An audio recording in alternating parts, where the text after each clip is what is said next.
Nous voilà de retour pour maintenant étudier notre chute de balle verticale sous régressie.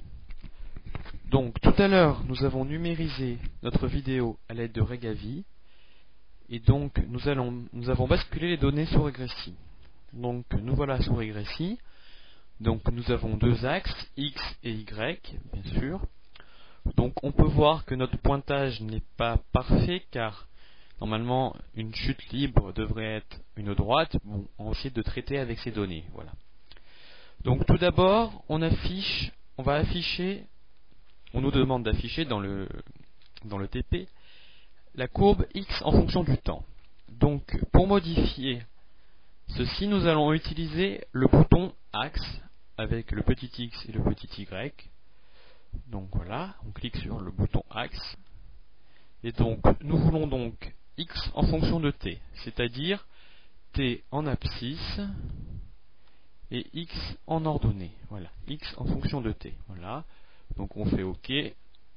On obtient une courbe. Voilà. Puis on nous demande aussi y de t. Donc y de t, il suffit de changer dans la fenêtre coordonnées. Voilà. Donc on nous demande maintenant de calculer la vitesse de la balle. Alors pour cela, il nous faut créer cette valeur. Donc il nous faut créer Vx et Vy. Donc on va dans l'onglet grandeur et on va en ajouter une, donc créer grandeur. Voilà. Donc tout d'abord on va créer Vx qui est donc la dérivée de x en fonction du temps. Donc Vx, on vérifie, dx sur dt, donc OK.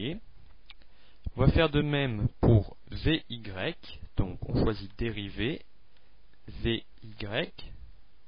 Là on fait bien attention de prendre dy sur dt. OK. Donc maintenant, il nous faut une dérivée assez juste. Pour cela, il nous faut un nombre de points suffisant.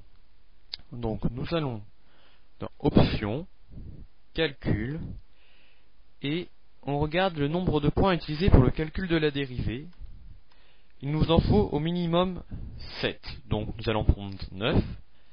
Voilà, OK. Donc maintenant, ce que l'on veut vraiment, c'est V en fonction de t. Donc il ne nous reste plus qu'à calculer V. Donc V, c'est la racine carrée, donc SQRT, de Vx qu'on a calculé tout à l'heure. Donc on fait bien attention de l'écrire pareil, hein.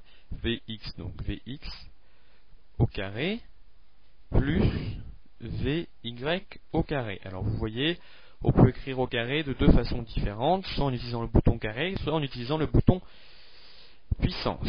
Voilà, enfin le chapeau. Voilà, donc on ferme nos parenthèses et on fait OK. Donc nous avons notre variable V créée. On aurait pu aussi l'écrire d'une autre façon, hein, je vous le montre. Donc V, on va l'appeler V'. Au lieu d'utiliser la fonction racine carrée SQRT sous régressie, on aurait pu utiliser puissance 1/2. Donc écrire alors Vx carré plus Vy carré. Voilà. Le tout à la puissance 0,5. Ou 1/2, mais bon, 0,5 ça marche aussi. Voilà. Bon, il me dit que j'ai pas le droit d'utiliser V', alors je vais l'appeler VA'. Voilà. Hein. Bon, j'ai un petit souci, excusez-moi. Bon, bref, voilà.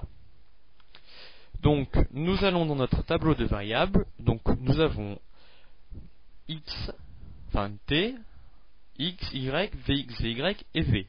Donc maintenant, on veut afficher v en fonction du temps. Donc, on retourne dans l'onglet graphe, axe, et on choisit V en fonction du temps. Voilà.